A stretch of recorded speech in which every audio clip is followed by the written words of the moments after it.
My heart's been ripped wide open. So many mixed emotions.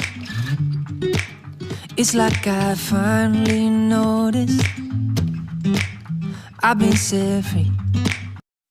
네, 반갑습니다. 도도튜브의 위드파파입니다. 도도튜브 구독자님들 활기찬 하루 시작하셨나요? 한동안 투썸 풀체인지 소식을 전해드리진 못했는데요. 그 이유는 투썸 풀체인지 양산일이 이유 없이 계속 미뤄졌기 때문입니다. 카니발 풀체인지 누수 관련 리콜에 이어 투썸 풀체인지에도 무슨 일이 생긴 것이 아닌가 걱정되기도 했었는데요. 하지만 다행히 오늘자 정보로 투썸 풀체인지 양산일이 15일로 확정되었다고 합니다.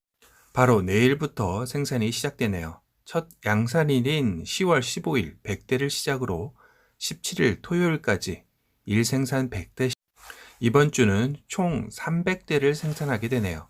아마도 빠르게 출고 받으시는 분들은 이번 주 주말부터 받으시는 분도 나오실 거라는 생각이 듭니다. 19일 월요일부터는 일 200대씩 생산을 해서 24일 토요일까지 동일하게 200대씩 생산이 됩니다. 그러면 다음 주는 1200대를 생산하게 되네요. 이때부터는 다수의 사전 계약자분들의 출고 소식이 들릴 듯 합니다. 그리고 10월 마지막 주 26일 월요일부터는 생산의 피치를 올려서 일 생산 300대를 시작으로 31일 300대씩 총 1800대를 생산하게 된다고 합니다. 그럼 10월의 총 생산량은 3300대가 예상이 되네요. 그중 가솔린, 디젤이 1800대, 하이브리드가 1500대 비율이라고 합니다. 생각보다 하이브리드의 비율이 꽤나 높은데요. 사전 계약이 1만 5천대 정도였으니 약 22% 정도가 해결되게 되네요. 11월은 가솔린, 디젤이 3200대, 하이브리드가 3000대로 총 6200대 정도 생산 계획이 잡혀 있다고 합니다. 10월 생산량의 2배 가까이로 양산의 피치를 올리는데요. 사전 계약자 절반이 넘는 63% 정도까지 출고가 되게 됩니다. 12월은 가솔린, 디젤 3,300대, 하이브리드 3,600대로 하이브리드가 가솔린, 디젤보다 생산량이 역전되게 되네요. 하이브리드를 엄청 뽑아내는데요. 아무래도 하이브리드 계약자가 계속해서 늘고 있다라는 반증이기도 하겠죠. 그래서 현재까지 투썸 풀체인지 요청분을 확인해 봤더니 사전 계약자 1만 5천대에서 5천대가량이 늘어난 2만 대 정도가 계약을 했다고 합니다. 엔진 트림별로는 가솔린, 디젤이 70%, 하이브리드가 30% 정도 된다고 하네요. 즉 가솔린, 디젤이 약 1만 4천대, 하이브리드가 약 6천대 정도 되겠습니다. 그럼 앞서 10월부터 12월 생산량만 본다면 반대의 수치가 나와야 하는 것일 텐데요. 가솔린, 디젤이 30%, 하이브리드가 70%로 이렇게 말이죠. 그런데 하이브리드 생산량을 계속해서 늘린다? 그럼 상대적으로 가솔린, 디젤 하신 분들이 1만 4천대인데 앞서 10월부터 12월까지 가솔린, 디젤 생산량이 8,300대니까 올해 출고를 못 받으시는 분들이 무려 5,700명이나 되고 하이브리드는 오히려 10월부터 12월 생산량이 8,100대이니 약 2,000대 정도가 여유가 생기는 것입니다. 이거 무슨 계산법이죠? 차라리 2,000대 여유가 남는 하이브리드 생산을 가솔린, 디젤로 돌리지 굳이 하이브리드를 여유 있게 생산하는 이유는 뭘까요? 여하튼 이런 계산이라면 하이브리드는 지금 계약하신 분들도 2,000대 정도는 올해 안에 출고를 받을 수 있다라는 결론에 도달하게 되는데요. 가솔린, 디젤은 지금 계약해도 내년 1, 2월도 힘들 듯 하네요. 또한 여전히 소비자들의 납기일 공지가 연기되었다는 소식이 전해지면서 정말 투썸 풀체인지에 무슨 문제가 있는 것은 아닌지 걱정되기도 합니다. 전시차도 하루 늦춰진 15일부터 입고라고 하네요. 그런데 때 아닌 투썸 풀체인지의 에바가루 이슈가 갑자기 커뮤니티를 통해 급속히 번지고 있다고 합니다. 사건의 발단인즉슨 아직 양산차가 없기에 실제로 에바가루가 나온 것은 아니고 바로 공조기가 두원으로 투썸 풀체인지에 결정되었다라는 소식이 들리면서 걱정스러움에 SNS상에서 계약자분들의 원성이 자자한데요. 아직까지 확실하게 두원이다 라고 결정된 것은 없지만 두원에 직접 확인했다는 분들의 증언에 따르면 거의 확실시 되어가는 분위기입니다.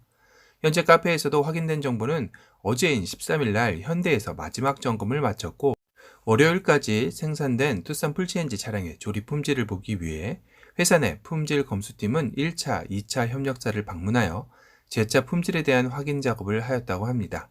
사실 카니발 풀체인지 역시 두원으로 들어가면서 초기에 상당히 이슈가 되었었죠. 하지만 기아에서도 개선되었다라고 하였기에 다행이다라고 생각하던 찰나 갑자기 누유 문제로 골치를 썩히고 있어 상대적으로 출고된 차량에서 아직까지는 에바가루 관련해서 크게 이슈가 나오고 있지는 않는 것 같습니다.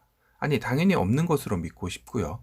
투싼 풀체인지 역시 분위기상으로는 두원 공조가 맞는 것 같은데 그렇다면 반드시 에바가루 논란이 없게끔 개선된 제품이 사용되었으면 하고요. 에바가루가 뭐야 라는 분들이 계실 텐데요. 현대 기아차 차종에서 공조기 쪽에서 정체불명의 흰 가루가 에어컨으로부터 날리는 제보가 이르면서 사건이 시작되었습니다. 당시 공조기 회사는 두원이었고요. 최초 발견이 되었던 차량은 기아의 소렌토와 스포티지였습니다. 하지만 이 이슈가 점점 커지면서 현대차의 다른 차종들도 이 이슈가 번져나가기 시작했는데요.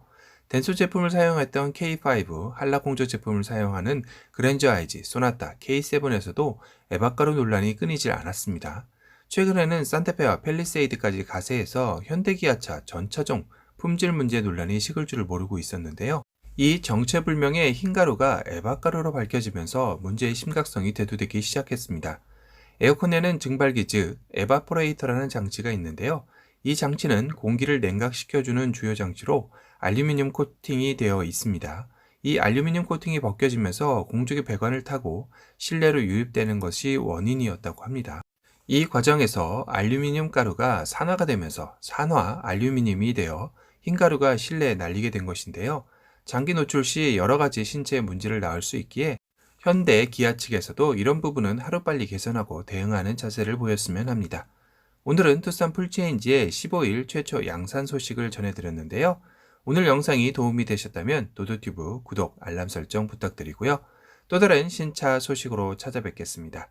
지금까지 도도튜브의 위드파파였습니다. 감사합니다. I got a feeling that this could be a little more than feelings. If I'm being honest, honestly, you got me where you want it. You got me playing every card, spending all my time trying to find out more about you. Cause I really want you in my space, picking up every call, I'm falling, all my money's on you. I never knew I needed love, needed love, needed love. I always thought I'd be enough, be enough, be enough. You show me what it means to see outside of me. God knows what I'd be missing. Now I really need your love, need your love.